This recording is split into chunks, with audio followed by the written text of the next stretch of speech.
नमस्कार। Japan COVID-19 दैनिक अपडेटमा तपाईंलाई हार्दिक स्वागत छ। म राजुन गौतम आज पनि उपस्थित भइसकेको छु। आज पनि हिजो दिनभर जापानका विभिन्न प्रान्तहरूमा देखिएका संक्रमितहरूको संख्या, जापानका विभिन्न सञ्चार माध्यमहरूमा प्रकाशन भएका सूचना, समाचार र जानकारीहरू र सँगसँगै नेपाली समुदायमा पर्न सक्ने समस्याहरूको सम्बोधनका लागि राजदूतावास तथा नेपाली सङ्घ संस्थाहरूको माध्यमबाट भइरहेका पहलहरूको विविध जानकारीहरू लिएर उपस्थित भएको छौँ।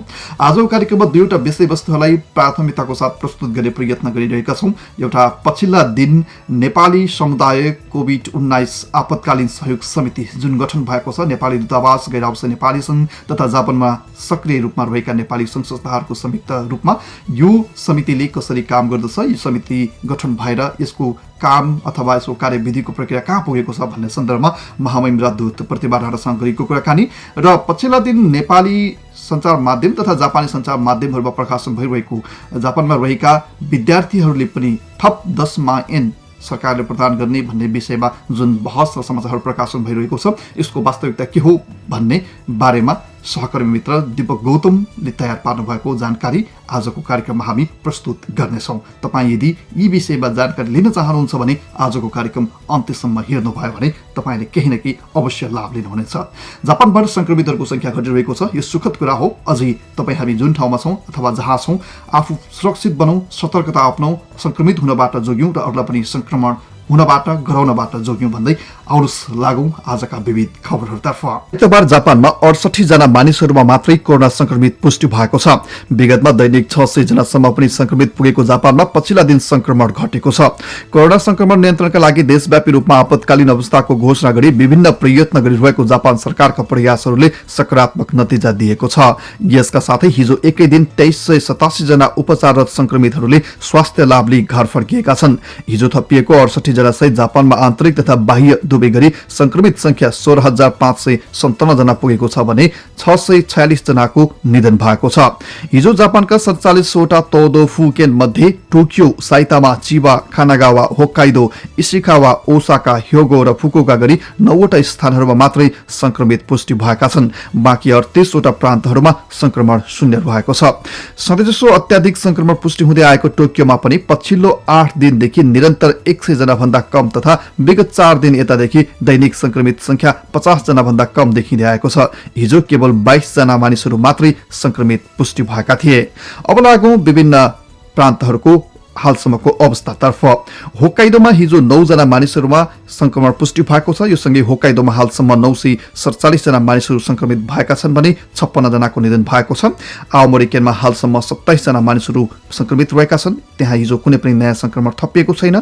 इवाते केनमा हालसम्म कुनै पनि संक्रमित देखिएको छैन। इवाते केनमा हालसम्म संक्रमित संख्या शून्य रहेको छ। मियागी केनमा हिजो कुनै पनि नयाँ संक्रमण थपिएको छैन। मियागी केनमा हालसम्म 88 जना मानिसहरू संक्रमित रहेका छन् भने 1 जनाको निधन भएको छ। आकिता केनमा हिजो कुनै पनि नयाँ संक्रमण थपिएको छैन। आकिता केनमा हालसम्म 15 जना मानिसहरू मात्रै संक्रमित रहेका छन्। यामागाता केनमा पनि हिजो कुनै पनि नयाँ संक्रमित देखिएका छैनन्। यामागाता केनमा हालसम्म 69 जना मानिसहरू संक्रमित रहेका छन्। फुकुशिमा केनमा हिजो कुनै पनि नयाँ संक्रमित थपिएको छैन। फुकुशिमा केनमा हालसम्म 81 जना मानिसहरू संक्रमित रहेका छन्। इब्राकी केनमा पनि हिजो कुनै पनि नयाँ संक्रमण थपिएको छैन। इब्राकी केनमा हालसम्म 168 जना मानिसहरू संक्रमित रहेका छन् भने 9 जनाको निधन भएको छ। तोचुकी केनमा पनि हिजो कुनै पनि नयाँ संक्रमण देखिएको छैन। तोचुकी केनमा हालसम्म 56 जना मानिसहरू संक्रमित रहेका छन्। गुल्मा केनमा पनि हिजो कुनै पनि नयाँ संक्रमण थपिएको छैन। गुल्मा केनमा हालसम्म 147 जना मानिसहरू संक्रमित रहेका छन् भने 18 जनाको निधन भएको छ। साइतामा केनमा हिजो 5 जनामा नयाँ संक्रमण पुष्टि भएको छ। यससँगै साइतामा केनभित्र संक्रमितहरूको संख्या 963 जना पुगेको छ भने हालसम्म 42 जनाको निधन भएको छ। चिबाकेनमा हिजो 1 जनामा नयाँ संक्रमण पुष्टि भएको छ। यो सँगै चिबाकेनभित्र संक्रमितहरूको संख्या 876 जना पुगेको छ भने हालसम्म 40 जनाको निधन भएको छ। टोकियोमा हिजो 22 जनामा नयाँ संक्रमण पुष्टि भएको छ। यो सँगै टोकियोभित्र संक्रमितहरूको संख्या 4868 जना पुगेको छ भने हालसम्म 180 जनाको निधन भएको छ। खानागावा केनमा हिजो 13 जनामा नयाँ संक्रमण पुष्टि भएको छ। यो सँगै खानागावा केनभित्र संक्रमितहरूको संख्या 1168 जना पुगेको छ भने हालसम्म 53 जनाको निधन भएको छ। निगाता केनमा हिजो कुनै पनि नयाँ संक्रमण थपिएको छैन। निगाता केनमा हालसम्म 81 जना मानिसहरू संक्रमित रहेका छन्। तोयामा केनमा पनि हिजो कुनै पनि नयाँ संक्रमित देखिएका छैनन्। तोयामा केनमा हालसम्म 221 जना मानिसहरू संक्रमित रहेका छन् भने 14 जनाको निधन भएको छ। इसिखावा केनमा हिजो 1 जनामा नयाँ संक्रमण पुष्टि भएको छ। इसिखावा केनमा हालसम्म 278 जना मानिसहरू संक्रमित रहेका छन् भने 16 जनाको निधन भएको छ। फुकुई केनमा हिजो कुनै पनि नयाँ संक्रमण देखिएको छैन। फुकुई केनमा हालसम्म 122 जना मानिसहरू संक्रमित रहेका छन् भने 8 जनाको निधन भएको छ। यमरासी केनमा पनि हिजो कुनै पनि नयाँ संक्रमण देखिएको छैन। यमरासी केनमा हालसम्म 56 जना मानिसहरू संक्रमित रहेका छन्। नागानो केनमा पनि हिजो कुनै पनि नयाँ संक्रमित थपिएको छैन। नागानो केनमा हालसम्म 75 जना मानिसहरू संक्रमित रहेका छन्। गिफु केनमा हालसम्म 150 जना मानिसहरू संक्रमित रहेका छन् भने 6 जनाको निधन भएको छ। गिफु केनमा पनि हिजो कुनै पनि नयाँ संक्रमित थपिएको छैन। शिजुका केनमा हिजो कुनै पनि नयाँ संक्रमित थपिएको छैन। शिजुका केनमा हालसम्म 73 जना मानिसहरू संक्रमित रहेका छन् भने 1 जनाको निधन भएको छ। आइची केनमा पनि हिजो कुनै पनि नयाँ संक्रमित देखिएका छैनन्। आइची केनमा हालसम्म 496 जना मानिसहरू संक्रमित रहेका छन् भने 34 जनाको निधन भएको छ। मिए केनमा पनि हिजो कुनै पनि नयाँ संक्रमित थपिएको छैन। मिए केनमा हालसम्म 44 जना मानिसहरू संक्रमित रहेका छन् भने 1 जनाको निधन भएको छ। सिगा केनमा पनि हिजो कुनै पनि नयाँ संक्रमित देखिएको छैन। सिगा केनमा हालसम्म 97 जना मानिसहरू संक्रमित रहेका छन् भने 1 जनाको निधन भएको छ। क्योटोमा हिजो कुनै पनि नयाँ संक्रमित थपिएको छैन। क्योटोमा हालसम्म 352 जना संक्रमित रहेका छन् भने 13 जनाको निधन भएको छ। ओसाकामा हिजो 11 जना मानिसहरूमा नयाँ संक्रमण पुष्टि भएको छ। यो सँगै ओसाकाभित्र संक्रमितहरूको संख्या 1743 जना पुगेको छ भने हालसम्म 59 जना मानिसहरूको निधन भएको छ। ह्योगोमा हिजो 5 जनामा नयाँ संक्रमण पुष्टि भएको छ। यो सँगै ह्योगोभित्र संक्रमितहरूको संख्या 693 जना पुगेको छ भने हालसम्म 34 जनाको निधन भएको छ। नाराकेनमा हिजो कुनै पनि नयाँ संक्रमण देखिएको छैन। नाराकेनमा हालसम्म 86 जना मानिसहरू संक्रमित रहेका छन् भने 2 जनाको निधन भएको छ। वाखायामा केनमा पनि हिजो कुनै पनि नयाँ संक्रमण देखिएको छैन। वाखायामा केनमा हालसम्म 62 जना मानिसहरू संक्रमित रहेका छन् भने 2 जनाको निधन भएको छ। तोत्तोरी केनमा हिजो कुनै पनि नयाँ संक्रमित देखिएको छैन। तोत्तोरी केनमा हालसम्म 3 जना मानिसहरू मात्रै संक्रमित भएका छन्। सिमाने केनमा पनि हिजो कुनै पनि नयाँ संक्रमण पुष्टि भएको छैन। सिमाने केनभित्र हालसम्म 24 जना मानिसहरू संक्रमित रहेका छन्।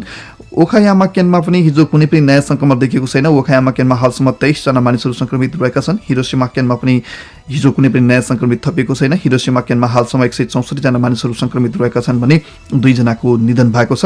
यामागुची केनमा हिजो कुनै पनि नयाँ संक्रमण देखिएको छैन। यामागुची केनमा हालसम्म 36 जना मानिसहरू संक्रमित रहेका छन्। तोकुशिमा केनमा पनि हिजो कुनै पनि नयाँ संक्रमित थपिएका छैनन्। तोकुशिमा केनमा हालसम्म 5 जना मानिसहरू संक्रमित रहेका छन् भने 1 जनाको निधन भएको छ। खागावा केनमा पनि कुनै पनि नयाँ संक्रमित थपिएको छैन। पछिल्ला दिन खागावा केनमा हालसम्म 28 जना मानिसहरू संक्रमित रहेका छन्। एहिमे केनमा पनि हिजो कुनै पनि नयाँ संक्रमित देखिएको छैन। एहिमे केनमा हालसम्म 48 जना मानिसहरू संक्रमित रहेका छन् भने 3 जनाको निधन भएको छ। कोची केनमा हिजो कुनै पनि नयाँ संक्रमित देखिएको छैन। कोची केनमा हालसम्म 74 जना मानिसहरू संक्रमित रहेका छन् भने 3 जनाको निधन भएको छ। फुकुओका केनमा हिजो 1 जनामा नयाँ संक्रमण पुष्टि भएको छ। यससँगै फुकुओका केनभित्र संक्रमितहरूको संख्या 653 जना पुगेको छ भने 24 जनाको निधन भएको छ। सागा केनमा हिजो कुनै पनि नयाँ संक्रमित देखिएको छैन। सागा केनमा हालसम्म 45 जना मानिसहरू संक्रमित रहेका छन्। नागासाकी केनमा पनि हिजो कुनै पनि नयाँ संक्रमित पुष्टि भएको छैन। नागासाकी केनमा हालसम्म 17 जना मानिसहरू संक्रमित भएका छन् भने 1 जनाको निधन भएको छ।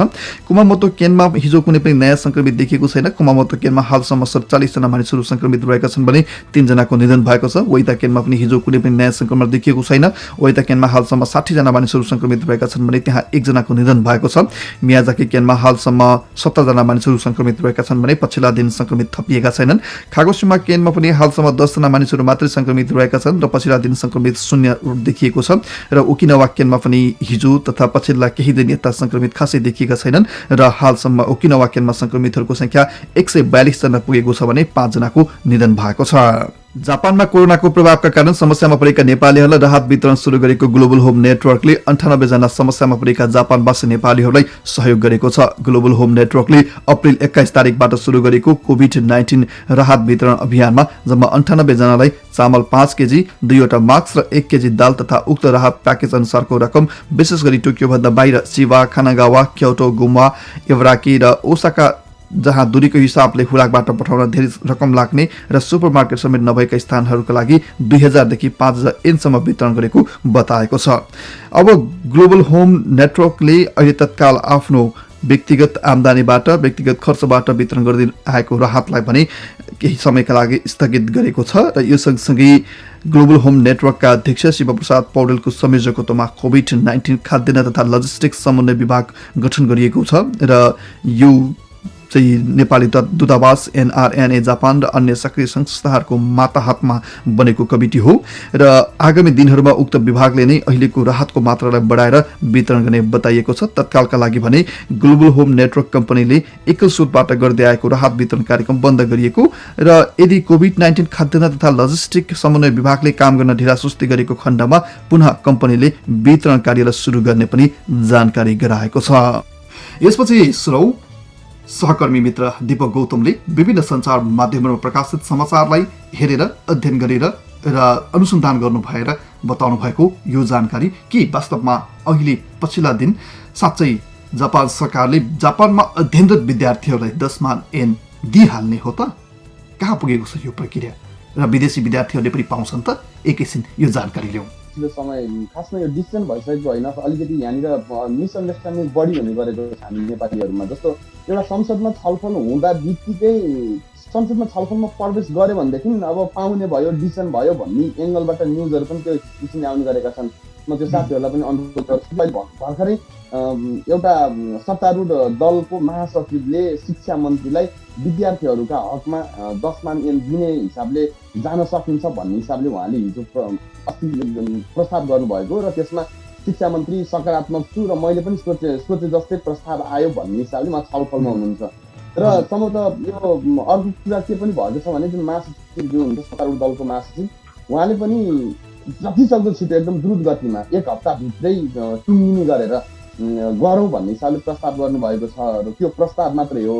र यदि त्यो प्रस्ताव संसदबाट पारित भएका अवस्था भएको खण्डमा सम्पूर्ण विद्यार्थीहरू दाइका विषयहरू पनि हुन सक्छन्। र त्यहाँ केही समाचारमा आएका जानकारी अनुसार जस्तो घरको मुली जस्तो दाइका विषयहरूको हकमा अथवा श्रीमनका विषयहरूको हकमा चाहिँ त्यो लागू नहुन सक्छ। किन भनेदेखि जस्तो उनीहरू जस्तो परिवारको मूल मान्छे बेरोजगार भएर विद्यार्थीहरू समस्यामा परेको छ यदि भनेदेखि भन्ने कुराहरू पनि आएको छ। यद्यपि अहिले कहाँसम्म पुग्ने भन्ने कुरा चाहिँ भएको छैन, न्युजहरूमा पनि त्यस्तो खुलाइएको छैन।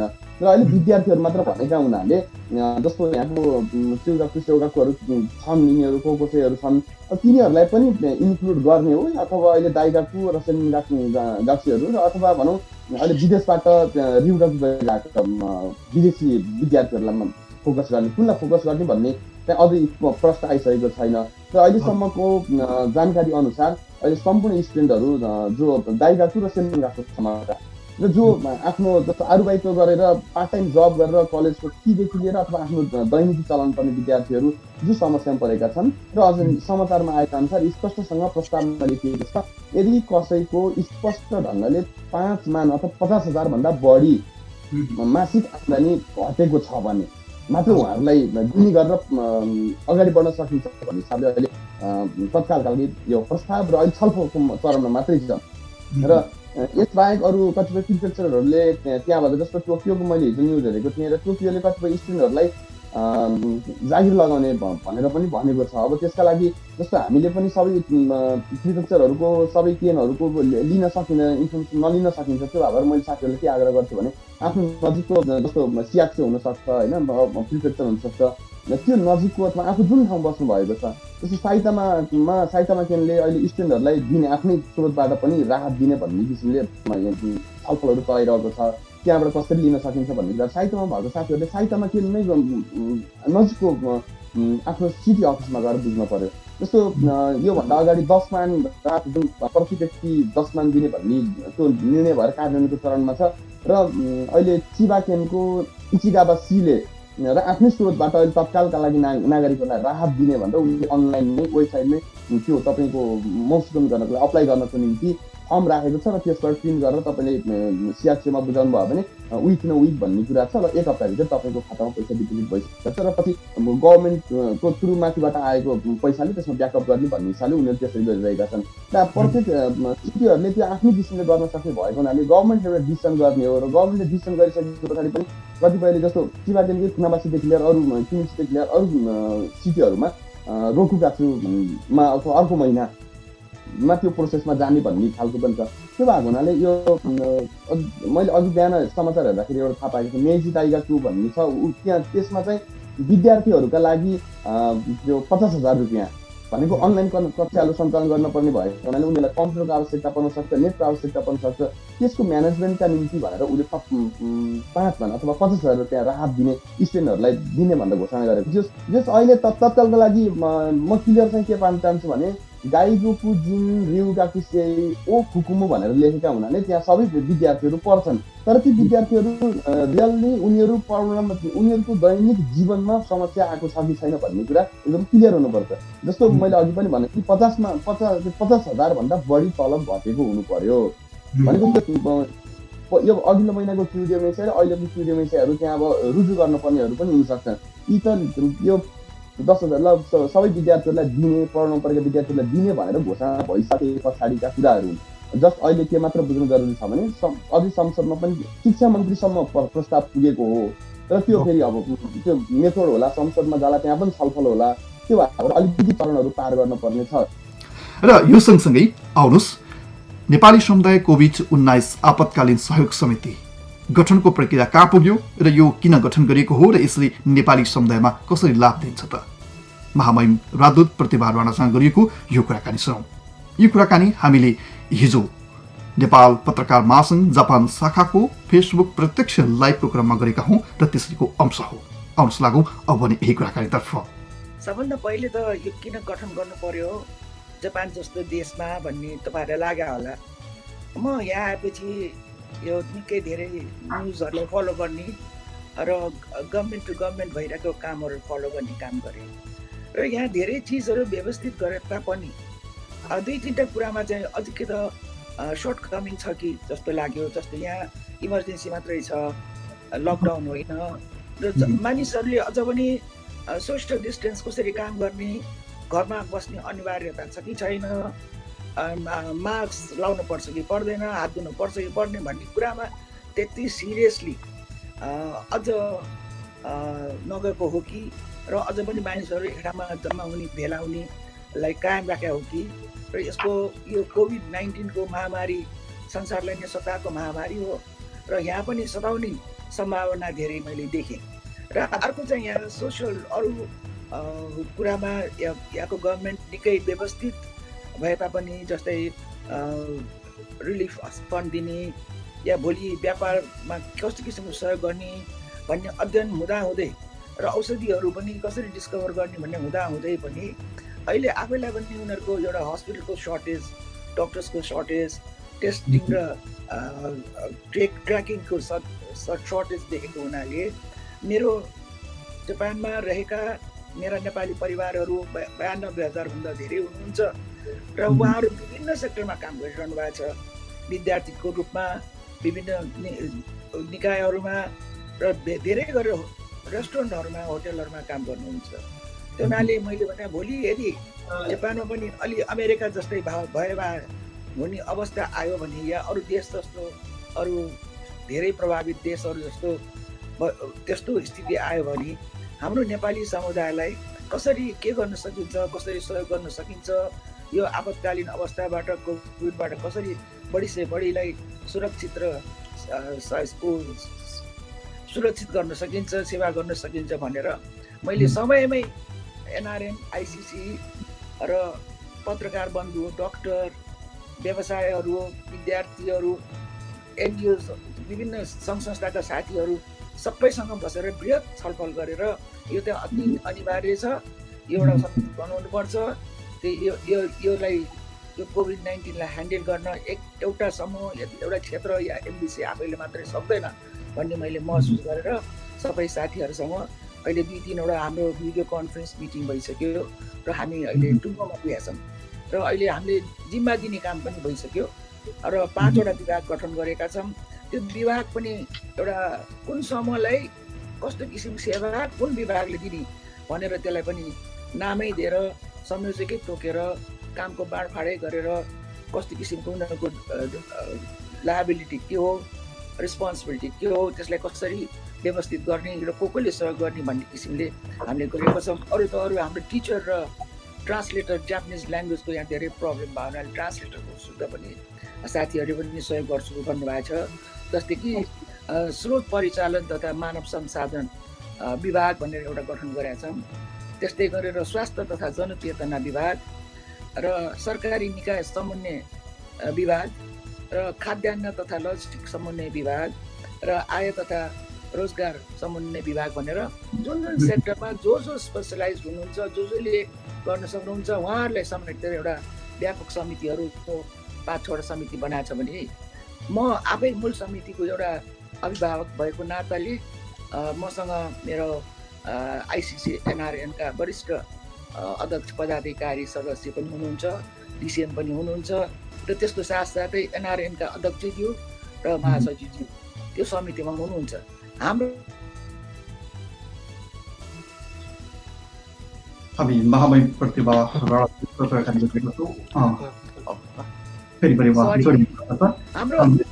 सुन्नु भएको छ? हजुर सुनिरहेका छौँ। हेलो सुन्नु भएको छ? हजुर कन्टिन्यू गर्नुहोस्। हजुर सुनिरहेको छौँ हामी। हाम्रो काम चाहिँ यो मूल समितिको काम चाहिँ सबैलाई सरसल्लाह दिने, सहयोग दिने, कोअर्डिनेट गर्ने, मोनिटर गर्ने, फिडब्याक लिने, रिपोर्टिङ लिने र त्यसलाई डकुमेन्टेसन गर्ने। कसले कुन समितिले कस्तो किसिमको काम गरिरहेछ, कसलाई कस्तो समस्या पर्यो या प्रगति के भयो भन्ने त्यो एउटा छ भने त्यो सरकारी निकायलाई चाहिँ स्वयं हाम्रो एमबिसीले त्यसलाई सहजीकरण गरेको छ। मेरो द्वितीय सचिवलाई नै राखेको छु, किन त्यो जापान गभर्मेन्ट र नेपाल गभर्मेन्टसँग हाम्रो धेरै नै सम्पर्क रहिरहनु पर्छ र त्यसको लागि चाहिँ त्यो पनि समिति बनाएको छु। र अहिले मैले अलिकति त्यसलाई कामलाई पनि गृहताको साथ गर्ने कि फोकस गर्ने कि भन्ने सोचेको मोटामोटी सोच राखिरहेको छु। र फर्स्ट लटमा चाहिँ मलाई लागेको एउटा डक्टर्सहरूको 4जना डक्टर्सहरूको एउटा टिम छ, हामी बनाइसक्यौँ। उहाँहरूको मार्फत प्रेस मिट गरेर जनसमक्ष समझता नै यो कोभिड-19 भने के हो, यसका लक्षण कस्ता हुन्छन्, प्रभाव कस्ता हुन्छन्, निको कसरी गर्ने, हस्पिटल कसरी जाने, डक्टर कहाँ कसरी जाने, सल्लाह चाहियो भने कोसँग लिने भन्ने यो नेपाली डक्टर्सहरूले पनि एउटा हेल्प गर्न लाग्नु भएको छ। र त्यो पनि चाँडै 1-2 दिनमै हाम्रो एउटा व्यापक हुन्छ, त्यो पनि हामीले मिडियामै देखाउँछौँ ताकि अहिले धेरै नेपालीलाई चाहिँ कस्तो भएको छ भने भन्ने बित्तिकै हस्पिटल जान पाएको छैन। नेपाली मात्र होइन, जापानिजले पनि पाएको छैन, सर्टेज छ उनीहरूको। त्यो गर्दाखेरि अलि पोजिटिभ हुने बित्तिकै हस्पिटल जान नपायो भने हतोत्साही हुने, या कुनै रोग भयो भने हस्पिटल जान नपाए हतोत्साही हुने त्यो अवस्था पनि छ। त्यो हुनाले यस्तो डक्टरका टिमहरू, मेडिकल टिमहरूले र स्वयंसेवकहरूले धेरै हेल्प गर्न सक्नुहुन्छ भन्ने लागेर हामीले हटलाइन सहित यो पहिला चाहिँ फर्स्ट स्टार्टै गर्छौँ होला सायद। त्यसपछि हाम्रो यो विद्यार्थीहरूको या व्यापारीहरू या जो नेपालमा गएका छन् त्यहाँ अड्किनु भएको छ र यहाँका पनि जान खोजेको मानिसहरू, भिजा सिद्धिएका मानिसहरू, रेन्ट छोडेका मानिसहरू या इन्सुरेन्स नभएका मानिसहरूको यो ठुलो एउटा माग आइरहेछ। र यो कुरालाई मैले नेपाल सरकारलाई पनि समन्वय गरिरहेको छु, लिखितमा पनि पठाएको छु, मौखिक पनि भनेको छु र यसलाई पनि अगाडि बढाउनुको लागि काम भइरहेछ। आउने चाहिँ धेरै सम्भावना प्रबल छ, जाने चाहिँ अझ पनि मैले ठ्याक्कै भइहाल्यो भन्ने अवस्थामा छैन। त्यो हुनाले के अरे एउटा अहिले हामीले मिडियामा देखिरहेको यतिमा आउने जाने भनेर हलुका किसिमले हामीले देख्छौँ, त्यो नगर्नु। किनभने केही गरी आएन भने यहाँ भएका भिजिटमा आएका मानिसहरू, पेरेन्ट्सहरू, फ्यामिलीहरू या फ्रेन्ड्सहरू जो यहाँ अड्किनु भएको छ उहाँहरूले आफ्नो रेगुलर नखाइ नहुने मेडिसिन पनि सिद्धाएको अवस्था छ। म यहाँ आउँदाखेरि म पनि चार्टर प्लेनमा आएको 3-4 जनाको औषध मैले बोकेर आएँ। अब के गर्यो, अहिले आउने टिममा, अहिले आउने त्यो चार्टर प्लेनमा आउने नेपाली आफ्ना साथी चिनजानलाई भन्नु पर्यो औषधि ल्याइदो भन्नु। किनभने प्लेन गयो त अति नै बेस, तुरन्त गएन भने त औषधि हो त टुटाउनु भएन, त्यो औषधि जापानमा पाइन्न, पाए पनि डक्टरले किन्न पाउँदैन भन्दाखेरि त्यो उनीहरूले यो मैले सबैलाई अपिल गर्न चाहन्छु, मेरो सुझाव हो। र अर्को कुरा, आउने मान्छेलाई पनि मेरो के सुझाव छ भने म आफै आउँदाखेरि पनि त्यहाँ धेरै कागज फर्महरू भर्नुपर्छ। त्यो सोसियल डिस्टेन्सिङ एकदम राखेको छ, 1 by 1 10जनाको ग्रुपमा लिन्छ, औषधि हेर्छ, त्यो तिमी कहाँ बस्ने भन्ने एड्रेस दिनुपर्ने, आफ्नो फोन दिनुपर्ने, कुन मोटरमा चढेर जाने त्यो दिनुपर्ने, त्यो सबै गरेर उसले जाँचेर हामी क्लियर भएपछि मात्रै निस्किनु हो। र 2 हप्ता चाहिँ हामी आफ्नो सेल्फ क्वारेन्टाइनमा बस्नुपर्छ। यी सब कुराहरूको प्रोसेस मिलाएर आउनु होला आउनेहरू पनि, किन त्यहाँ एयरपोर्टमा आएर आफ्नो बस्ने ठाउँ पनि थाहा छैन, आफ्नो एड्रेस पनि थाहा छैन, फोन पनि दिनु छैन। यहाँको इमिग्रेसन निकै कडा पनि छ र अहिले एयरपोर्टमा निकै कडाइका साथ उनीहरूले यो चेकिङ र यो डिस्टेन्सिङ र यो रोड के अरे कोभिडको बारेमा एकदम राम्रोसँग डिटेलमा हेरिरहेको छ। त्यो हुनाले त्यो पनि मेरो एउटा सानो अपिल छ। र अर्को चाहिँ अहिले अब टोकियो मात्रै गरेर हामीलाई पुग्दैन, टोकियोभित्र मात्रै गरेर पुग्दैन। र अहिले कोभिड-19 को कारण हामी गाउँ गाउँमा क्षेत्र क्षेत्रमा या प्रिफेक्चरमा जानु पनि सक्दैनौँ। त्यही अस्ति हाम्रो बृहत यो भिडियो कन्फरेन्स भयो, 75 जनाभन्दा धेरै सहभागी हुनुहुन्थ्यो विभिन्न प्रिफेक्चर्सबाट। गर्दा गर्दा काठमाडौँमा भएका साथीहरू पनि जो एनआरएन, आइसिसी र विभिन्न व्यापारी विद्यार्थीहरू छन् उनीहरू जोड्नु भएको थियो र सबैले सब हेल्प गर्छु भन्नुभएको छ। सबैको मनदेखि नै हाम्रो नेपाली समुदायको लागि के गर्नुपर्छ र म गर्छु भन्ने प्रतिबद्धता जनाउनु भएको छ। त्यो हुनाले मैले अब सेकेन्ड बुलेटमा चाहिँ के गर्ने भने त्यो प्रिफेक्चर बेसमा जो हुनुहुन्छ त्यो मेन एउटा मान्छेलाई चाहिँ संयोजक बनाएर त्यहाँ पनि समिति यस्तै बनाउनु पर्छ जस्तो लाग्छ। न त यो हामी सबैलाई पुग्न सक्दैनौँ। अहिले धेरै प्रिफेक्चर्समा इमर्जेन्सी पनि डिक्लेयर भइसक्यो र के प्रिफेक्चर्स त एउटा रेड जोन जस्तोमा पनि परिसक्यो। त्यो हुनाले यो पनि गर्नलाई मेरो पुरा यसको रोमक चाहिँ मोरलेस भइसकेको छ र सबभन्दा इम्पोर्टेन्ट भने मिडियाको र मिडियाले सही एक सूत्रीय यो जुन एउटा दिने हो मेसेज त्यस्तो भएको खण्डमा चाहिँ धेरै राम्रो हुन्छ होला, राइट मेसेज राइट ठाउँमा पुग्छ होला भन्ने लागेको छ। र मलाई तपाईँहरूको धेरै ठुलो सहयोग छ, यो सहयोग रहिरहोस्। र यो अभियान एउटा नेपाल एम्बेसी या एम्बासडर होइन, यो अभियान हामी सबैको हो, यो सम्पूर्ण नेपालीको अभियान हो। के को लागि भन्दा अनसिन त्यो कोभिड-19 को प्रकोपलाई गर्नलाई, समाधान गर्नलाई। र यो प्रकोप यति ठुलो छ कि सरकारहरूलाई थलो थलो पारेको छ, सानो होस् ठुलो होस्। र हामीले एज अ गुड सिटिजन हामीले के गर्न सक्छौँ? आफ्नो दाजुभाइ, आफ्नो परिवार जो आफ्नो जिल्लाबाट धेरै टाढा हुनुहुन्छ उहाँहरूको लागि हामी आफै नै परिवार बनेर सहयोग गर्नुपर्छ र मलाई मेरो यही अपिल छ। हवस्, आजको लागि पनि यिनै सामग्रीसँगै हामी कार्यक्रमको अन्त्यतिर आइसकेका छौँ। कार्यक्रमको बारेमा केही जिज्ञासा छ, केही सोध्न मन लागेको छ भने तपाईँले हेर्दै गर्नुभएको सञ्चार माध्यममा हामीलाई प्रतिक्रिया स्वरूप लेख्नुहोला अथवा audiogautam@gmail.com मा इमेल पठाउनुहोला। तपाईँका जिज्ञासा, तपाईँका समस्या र तपाईँका प्रश्नहरूलाई हामी सम्बोधन गर्ने प्रयास गर्नेछौँ। कार्यक्रमको बारेमा अथवा कार्यक्रममा उठान भएका विषयवस्तु जुनसुकै बारेमा पनि तपाईँले हामीलाई प्रश्न अथवा जिज्ञासा राख्न सक्नुहुनेछ। यतिन्जेल हेरेर साथ दिनुभयो तपाईँ सम्पूर्ण मित्रहरूमा धेरै धन्यवाद छ। यस कार्यक्रम उत्पादनमा सहयोग गर्नुहुने तथा कार्यक्रम प्रचार तथा प्रसारमा सहयोग गर्नुहुने सम्पूर्ण सहकर्मी मित्रहरूमा हार्दिक धन्यवाद दिँदै म राजुन गौतम भोलि बिहानसम्मको लागि बिदा माग्छु। नमस्ते, तपाईँको दिन शुभ रहोस्।